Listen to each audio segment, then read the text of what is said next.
নি ধর, খেই মস্তানি করতে যা। কিরে তুই আবার হঠাৎ এরকম কথা বলছিস কেন? কি বলবো বল, তুই তো আমাকে ভালোবাসিস, পুরোদিন 10 মিনিট আমাকে টাইম দিছিস। চারিদিকে শোনা যাচ্ছে যে এখানে মার্ডার করলো কে? রাজা। কিন্তু জমি কি দখল করলো? রাজা। সমস্ত দুর্নীতিমূলক কাজই তো তুই করিস। এটা কোনো জীবন হলো বল? আর 5টা মানুষের মতো স্বাভাবিকভাবে জীবনযাপন করতে পারিস নি? ব্যাস অনেক বলেছি, আমি উন্নত মতো সারা জীবন ভয় ভয়ে বাঁচতে পারবো না। যতদিন বাঁচবো সিংহের মতো বাঁচবো। কেন আমরা কাউকে ভয় করে বেঁচে আছি নাকি? সৎ পথ উপার্জন করে ডাল ভাত খেয়ে হলেও সুখে আছে। তোদের মতো মানুষকে লোকজন ভয়ে ভালোবাসে আর পেছন ফিরলে ঘৃণা করে। যতদিন পিছনে বলবে ততদিন ঠিক আছে, যেদিন সামনে বলবে না সেই দিন শালাও শেষ দিন হবে। তোকে যতই বলি তুই কোনোদিন শুধরাবি না। আচ্ছা নানা ভাই ফোন করেছিল। চল। দেখুন আপনাদের এই জমিতে 100% তো শুধু বালি, ফসলও ঠিক মতন হয় না। তাই বলছি বেশি ভাবনা চিন্তা না করে দলিলে টিপ সেটা দিয়ে দেন। খবরদার খবরদারে দলিলকে ছপ দেবে না, দেখি ওরা কিভাবে আমাদের সাথে জমি আদায় করে। আহা মাস্টার মশাই, আপনি আবার এই গরমে কষ্ট করে আসতে গেলেন কেন? আমরাই তো যেতাম আপনার বাড়িতে। আমার বাড়ি গিয়ে কোনো লাভ হবে না, তুই কতবার বলেছি আমরা জমি বেচবো না মানে বেচবো না, তাও তুই নির্লজ্জের মতো বারবার চলে আসিস কেন? কি করবো বলুন মাস্টার মশাই, হারামে টাকা না খেলে আমার আবার সংসার চলেন।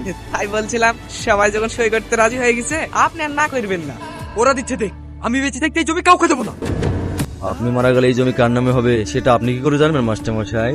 আচ্ছা তুই? হ্যাঁ আমি। এই পুরো জমি খালি করার টেন্ডারটা আমি নিয়েছি। জানতাম অমানুষ কখনো মানুষ হয়, সেই জন্য তো ছোটবেলায় ঘাট ধাক্কা দিয়ে স্কুল থেকে বের করে দিয়েছি। খুব ভালো করেছিলেন মাস্টার মশাই, বেশি পড়াশোনা করলে হয়তো আপনার মতো 20-30 হাজার টাকা ইনকাম করতাম, তো এখন আমি লাখ লাখ টাকা ইনকাম করি। এই উকিল ছাপটা নিয়ে নে। রাজা এই মাস্টার মাস্টারি করছে, মাস্টারি কর। এই রাজার কাছে পাঠাতে দিতে আসলে না জমির কাছে পাঠিয়ে দেবো। কি করবি? মারবি আমাকে? মার মার।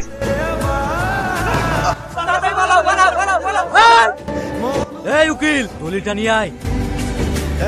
যা এবার সবারই টিপ নিয়ে নে।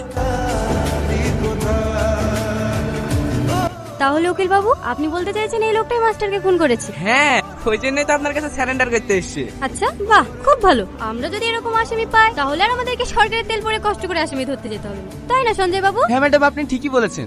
এবার আপনিই বলুন, সারা জীবন জেল খাটবেন না আপনাকে একবারে ফাঁসি দিয়ে কষ্ট থেকে মুক্তি করে দেব? না ম্যাডাম, আমাকে ফাঁসি দিবেন না, আমাকে ছেড়ে দেন। আচ্ছা ঠিক আছে, তোমাকে ছেড়ে দেব। এই নাও একটা ফায়ার করে দেখাও।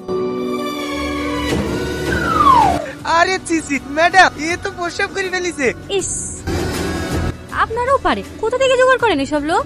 দেখুন ম্যাডাম, এখানে আপনার কমেডি দেখতে আসিনি, ও খুন করেছে, ওকে অ্যারেস্ট করুন ব্যাস।